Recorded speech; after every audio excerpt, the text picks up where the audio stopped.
Three times a charm for the terrific Tatum, right, as he is finally headed to his first NBA Finals after being named the most valuable player of the East Final. That was the Larry Bird Trophy. Tatum's had a fabulous run during this postseason. He's just the sixth player in NBA history to average 25 points, 5 rebounds, and 5 assists entering the Finals before the age of 25.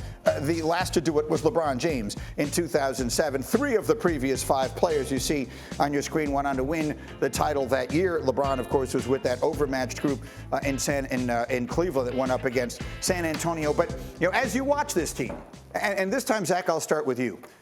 Tatum is a brilliant young player. Of that, there is no question.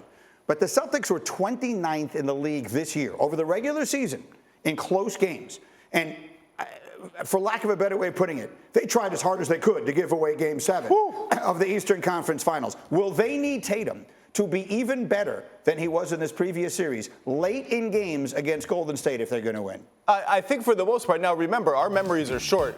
Their biggest win of the playoffs before Game 7 was Game 6 in Milwaukee, down 3-2, their season on the line. And Jayson Tatum looked pretty damn good in the clutch in that game. And part of the reason the Celtics were bad in crunch time in the regular season is once they turned their season around, they didn't play any crunch time. They just blew everybody out. They had no crunch time minutes. But yes, the Celtics' turnover issues against Miami and in general in the playoffs are worrisome against a team that forces a ton of turnovers. And Greeny, to your point, if they had lost that Game 7, I'm not sure I can think of what would have been a worse loss in the history of basketball than that. That was a confluence of just mind-boggling mistakes and awfulness, the likes of which at that point in the playoffs, I can't remember a game like that. Yeah, look, I mean, they beat the Nets in 4 straight games, and technically all 4 of those games counted as late and close, even though they didn't all feel that way, but they met the criteria. So they were 4-0 in those. And he had a buzzer beater in Game 1. In Game 1. That was the one that obviously did count. But my point is, they were 1-4 in the playoffs in close games leading into Game 7. And they just barely hung on and won that one by the skin of their teeth.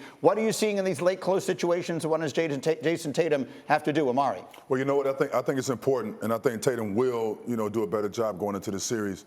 But I think it's important for him to understand, manage the game, right? The game is going to be made of runs. There's going to be ups and downs, So if you're able to somewhat dim those runs by scoring when you need to, and understanding the clock, understanding your possessions, understanding your timeouts. If you could manage the game and then in the fourth quarter be able to assert yourself down the stretch to where you're now being able, okay, I saw how the game is played. I see how the team is going to guard me. Now in the fourth quarter, I know what I need to do to score and to get us over the hump. And I think that's important for Jayson Tatum. It's a big perk. I mean, you played on those Celtic championship teams. And when you needed a big bucket, Ray Allen was there to get it. Paul Pierce was there to get it. You went to Oklahoma City, big games. Kevin Durant there to get big buckets.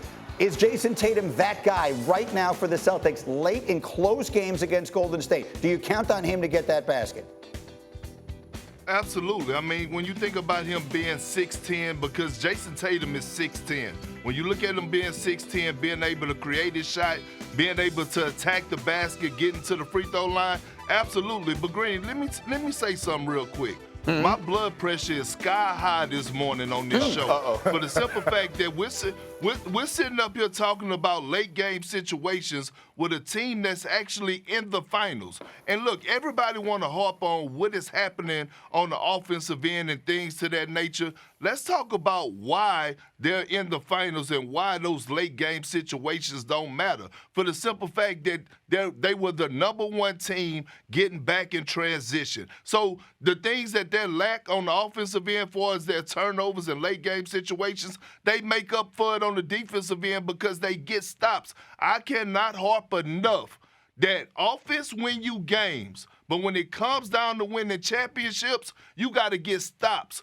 Defense win you championships. Let's talk about defense. That's what the Celtics are, the best defensive team that is still in this postseason. All that said, they're still thanking the basketball gods that Jimmy Butler shot rimmed out. That's exactly right. I mean, they could.